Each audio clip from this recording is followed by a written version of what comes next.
My name's Isabella, and I'm 21 years old. I just finished my third year at art college, and let me tell you, it's been one hell of a ride. But before I get into all that, you need to know where I come from. I grew up in a house where I never felt at home. My parents, Tom and Sarah, always made it clear that my older sister, Emily, was their golden child. She's 4 years older than me and has always been a thorn in my side. From the day I was born, Emily seemed to hate me. She'd tease me, break my toys, and make my life miserable. And my parents? They'd just laugh it off, saying, "Oh, that's just how sisters are." But it wasn't normal. I remember when I was 14, I had this huge crush on a boy at school. His name was Jake, and I thought he was the cutest thing ever.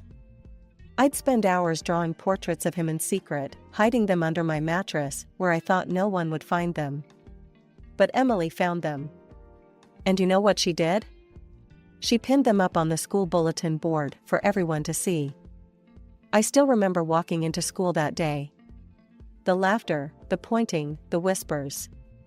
It felt like the whole world was crashing down around me. And Jake? He came up to me, all awkward and stuttering. Isabella.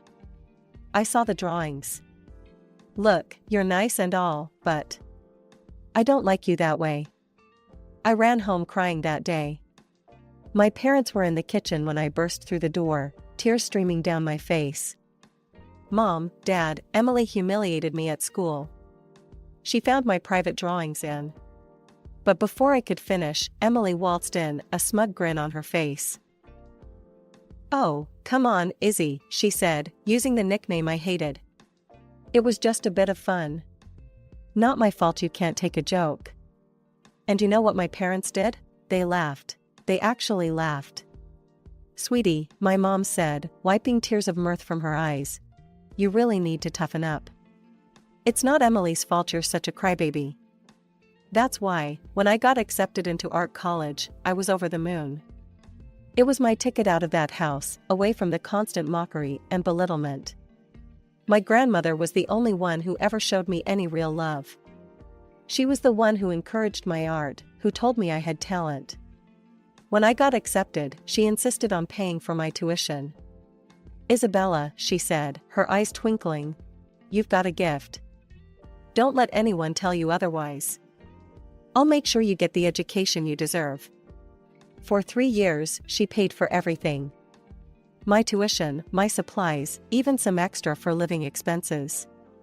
But then, just before my final year, she got sick. I remember sitting by her bedside, holding her frail hand. She looked at me with those kind eyes of hers and said, "Isabella, my dear, I'm so proud of you. You're going to do great things." Then she turned to my parents, who were standing at the foot of the bed. "Tom, Sarah, I need you to promise me something. Promise me you'll pay for Isabella's final year. She needs to finish her education." My parents nodded solemnly. "Of course, Mom," my dad said. "We promise." Grandma died a week later. At the reading of her will, we found out she'd left her house to my parents and her jewelry to Emily and me. Emily, of course, immediately grabbed the diamond tiara. "I'll take this," she announced. "Isabella can have the ring. She doesn't care about jewelry anyway, right, Izzy?" I didn't argue. She was right, I didn't care much for jewelry. So I took the diamond ring and put it in a safety deposit box at the bank. I made friends quickly in college. There was Zoe, a punk rocker with a talent for abstract art, and Marcus, a quiet guy who could make sculptures that took your breath away. They didn't care about my family drama. To them, I was just Isabella, the girl who could paint like nobody's business. "Hey, Bella," Zoe said one day, using the nickname I actually liked. "There's a tattoo parlor downtown looking for someone to draw designs. You should apply." I was hesitant at first. My parents would flip if they knew I was working in a tattoo parlor. But then I thought, why should I care what they think? So I applied, and to my surprise, I got the job. The owner, a burly guy named Mike with more ink than skin, took one look at my portfolio and said, "You're hired, kid." For the first time in my life, I was earning my own money. It wasn't much, but it was mine. I didn't tell my parents or Emily about it. I could already hear Emily's mocking voice. "Oh, little Izzy's drawing pictures for thugs now? How cute." College life suited me. I threw myself into my studies, determined to make my grandmother proud. My professors praised my work, and I even won a few small competitions. But more importantly, I was happy. The years flew by, and before I knew it, I was finishing up my third year. As the summer break approached, a familiar dread settled in my stomach. I had to go home. I opened the door and stepped into chaos. The living room was full of people, all bustling about with excitement. In the center of it all stood Emily, beaming as she held up a white dress. My mother noticed me first. "Oh, Isabella," she said, her smile faltering slightly. "You're home. We weren't expecting you so soon." I stood there, stunned. "Emily's getting married? When did this happen?" Emily turned to me, her smile turning into a smirk. "Oh, didn't anyone tell you? I guess we've all been so busy with the preparations, it must have slipped our minds." I felt like I'd been punched in the gut. My own sister was getting married, and no one had even bothered to tell me. "Who's the lucky guy?" I managed to ask, trying to keep my voice steady. "This is Richard," Emily said, pulling forward a tall, handsome man I hadn't noticed before. "Isn't he dreamy?" Richard gave me a polite smile and extended his hand. "Nice to meet you, Isabella. I've heard so much about you." I shook his hand, wondering what exactly he'd heard. Knowing Emily, probably nothing good. The next morning, I woke up to the sound of excited chatter downstairs. Emily was holding court at the breakfast table, surrounded by our parents and a couple of her bridesmaids. As I listened to their conversation, I learned that Emily had broken up with her previous boyfriend at our parents' insistence. Apparently, he'd been mixed up with some dangerous crowd. "Thank God you listened to us, sweetie," Mom said, patting Emily's hand. "Richard is such a better match for you. And his family is so well off." I couldn't help but roll my eyes. Of course, that's what they cared about. "Speaking of Richard," Emily said, turning to me with a smirk, "he's taking me out to dinner tonight. Not that you'd know anything about that, right, Izzy? Still haven't found a boyfriend?"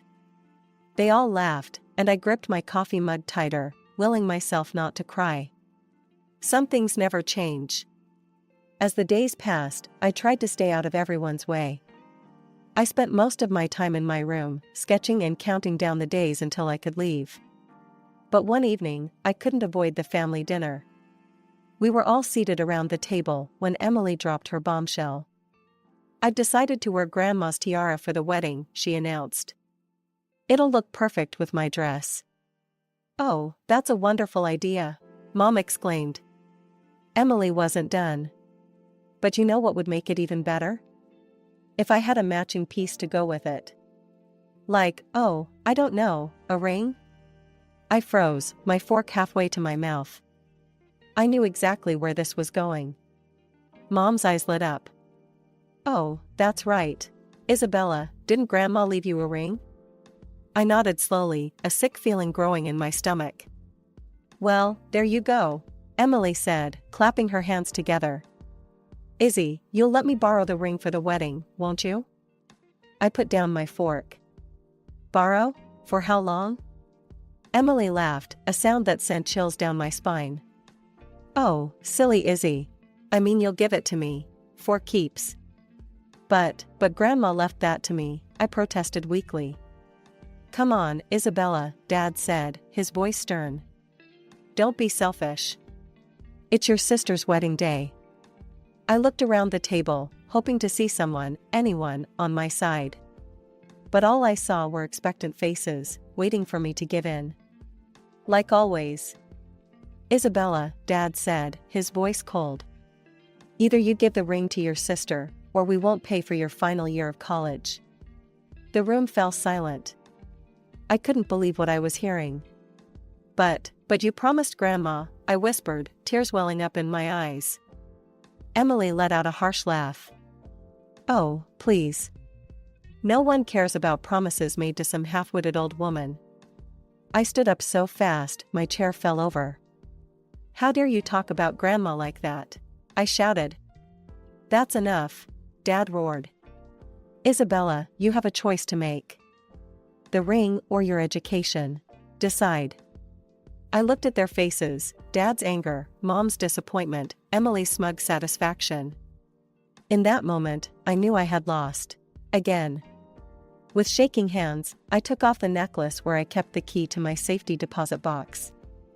I handed it to Emily. The morning after the ring incident, I cornered Emily in the kitchen.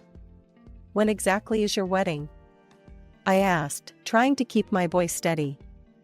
Emily looked up from her coffee, a sly smile playing on her lips. It's on the 29th. Why, planning to ruin it? I ignored her jab. 2 weeks. I had 2 weeks to get away from this toxic environment. No, I replied coolly. I'm going to visit a friend from college. I'll be back in time for the wedding. I packed my bags and left that afternoon, heading to my friend Zoe's place in the next city over. For the first time in days, I felt like I could breathe. Zoe and I spent the week exploring art galleries, hitting up local cafes, and just enjoying each other's company. It was exactly what I needed. But my moment of peace was shattered exactly 1 week later. I was scrolling through my social media feed when I saw it, photos of Emily's wedding. My sister, resplendent in white, the diamond tiara glittering on her head, and my ring sparkling on her finger. The caption read, "Just married. Off to the Maldives with my hunky husband." I felt like I'd been punched in the gut. With shaking hands, I dialed Mom's number. Why didn't you invite me to the wedding? Emily told me the wrong date. There was a long pause. Then Dad's voice came on the line. Isabella, your sister, she didn't want you there. She said you'd ruin her perfect day. We thought it was best not to tell you. I felt like I was going to be sick. How could you do this to me? I'm your daughter too. Don't be dramatic, Mom chimed in. It's not like you really wanted to be there anyway, right? I hung up, my whole body shaking with anger and hurt. A few days later, I returned home, only to find Emily had also returned from her honeymoon. I walked into the living room to find her, Mom, and Dad huddled together, looking at apartment listings. I cleared my throat, and they all looked up. Don't forget about my tuition, I said, my voice small. You promised to pay for my last year if I gave Emily the ring. Dad shifted uncomfortably. Actually, Isabella, we've decided to use that money as a down payment on Emily's apartment instead. I felt like the floor had dropped out from under me. But you promised. You swore to Grandma. Plans change, Mom said dismissively. Emily needs it more. I'm sure you can figure something out. Emily was still laughing, a cruel, mocking sound that made my blood boil. Before I knew what I was doing, I lunged at her, grabbing a fistful of her hair. Emily screeched, and suddenly everyone was shouting. Dad yanked me away, his face red with anger. That's enough, he roared. Isabella, get out of this house right now. I ran to my room, threw some clothes in a bag, and stormed out, slamming the front door behind me. As I walked away from the house, my heart pounding and my cheeks wet with tears, I realized something. I found myself back at Zoe's place, feeling lost and broken. For days, I barely left her guest room, alternating between crying and staring blankly at the walls. Zoe tried her best to comfort me, but I was inconsolable. A week passed in this haze of despair. Then, one morning, as I listlessly checked my emails, I saw a message that made my heart stop. Congratulations! You are the winner of the annual art school competition. Your prize includes a full scholarship for your final year of studies. I read the email 3 times, not believing my eyes. Then I let out a scream that brought Zoe running. I thrust my phone at her, happy tears streaming down my face.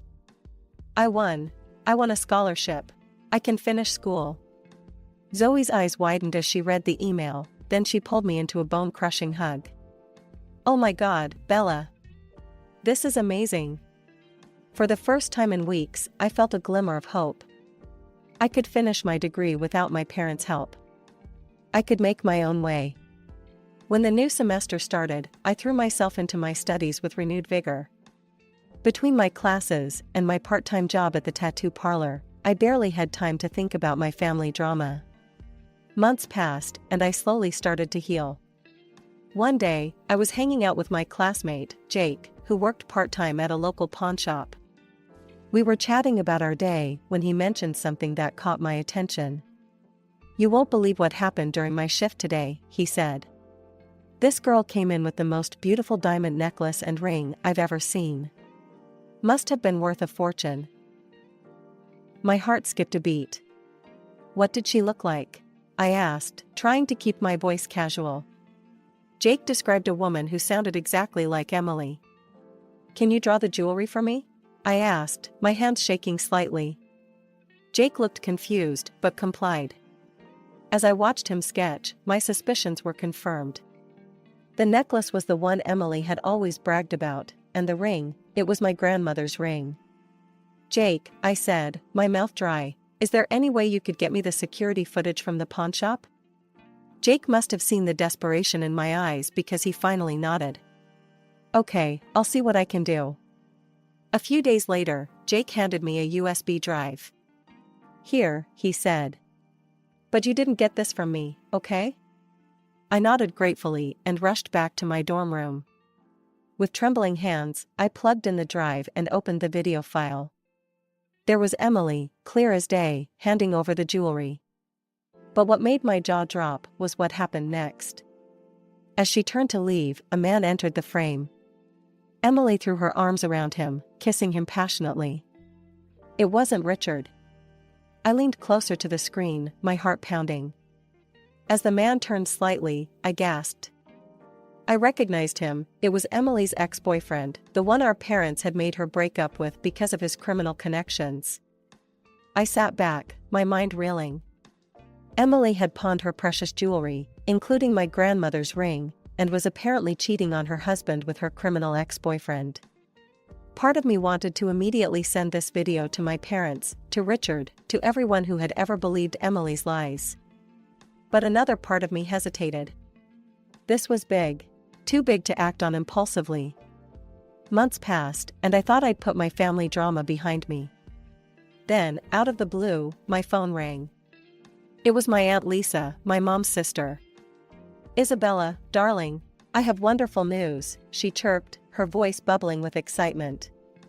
"Your sister is pregnant. Can you believe it? They're having a big announcement party next week. Isn't it exciting?" My heart sank. Of course, another family event I hadn't been invited to. "That's great, Aunt Lisa. Thanks for letting me know." After hanging up, I sat on my bed, conflicted. Part of me wanted to ignore it, to continue cutting ties with my toxic family. But another part of me, the part that still held on to the video from the pawn shop, knew this might be my chance.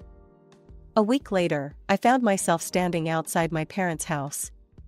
Cars lined the street, and I could hear laughter and chatter from inside. Taking a deep breath, I walked up to the front door and rang the bell. Mom opened the door, her smile instantly fading when she saw me. "Isabella, what are you doing here?" Pushing past her, I walked into the living room. The chatter died down as people noticed me. Emily, standing in the center of the room with Richard, looked like she'd seen a ghost. "What is she doing here?" Emily hissed.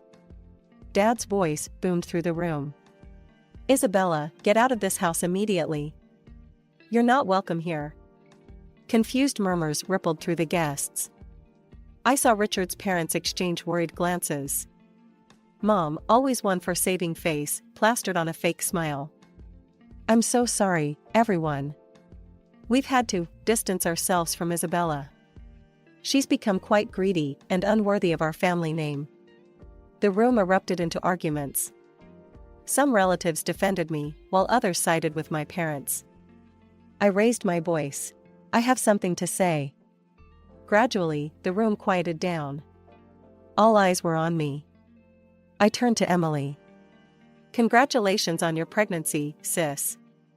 But I have to ask, why aren't you wearing Grandma's tiara and ring?" Emily's face went pale. Her mother-in-law spoke up, "Now that you mention it, I haven't seen that beautiful ring in a while." "Emily, dear, where is it?" Emily stuttered, I sent them for restoration. They needed cleaning." I nodded slowly, pulling out my phone. "That's interesting. Because I have a video here that tells a different story." The color drained from Emily's face as I connected my phone to the TV. The security footage from the pawnshop began to play. There was Emily, clear as day, pawning the jewelry. And then, the moment that made everyone in the room gasp, Emily, throwing herself into the arms of a man who was definitely not Richard, kissing him passionately. The moment the video ended, chaos erupted in the living room.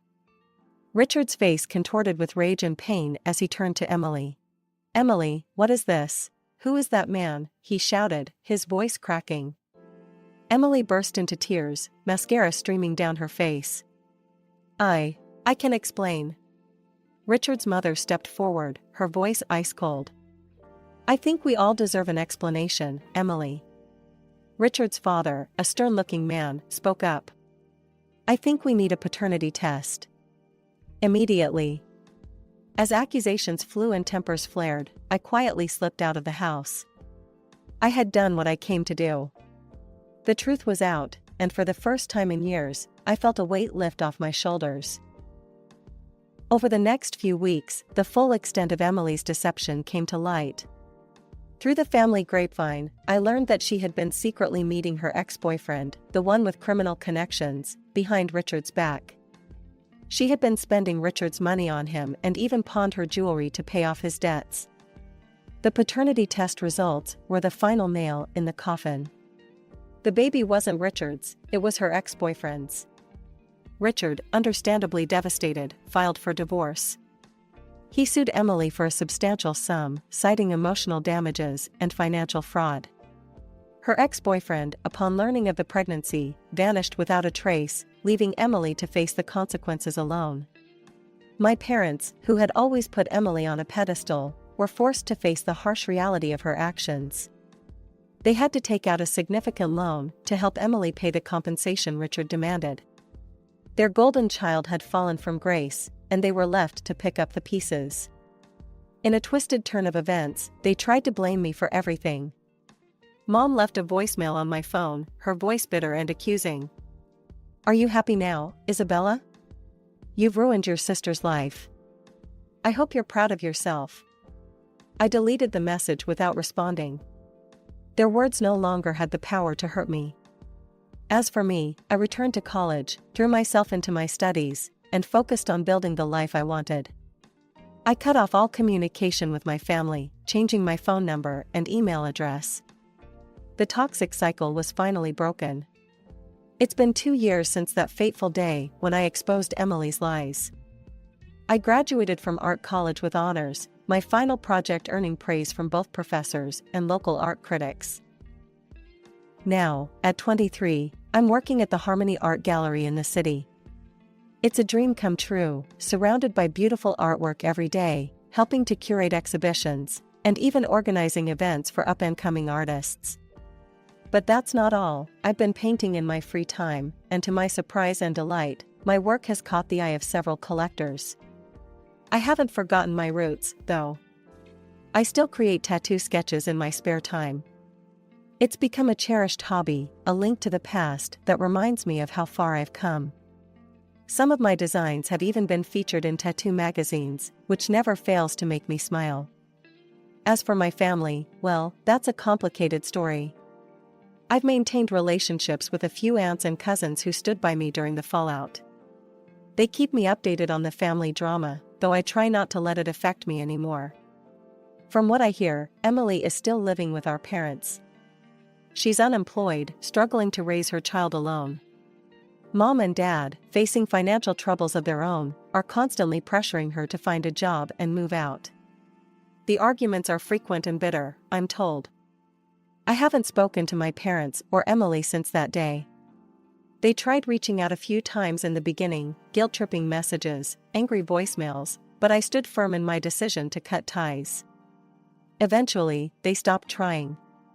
On a brighter note, I've been dating a wonderful guy named Alex for the past year. He's a graphic designer I met at a gallery event. He's kind, supportive, and best of all, he understands my passion for art. We're talking about moving in together soon, another step towards building the life I want.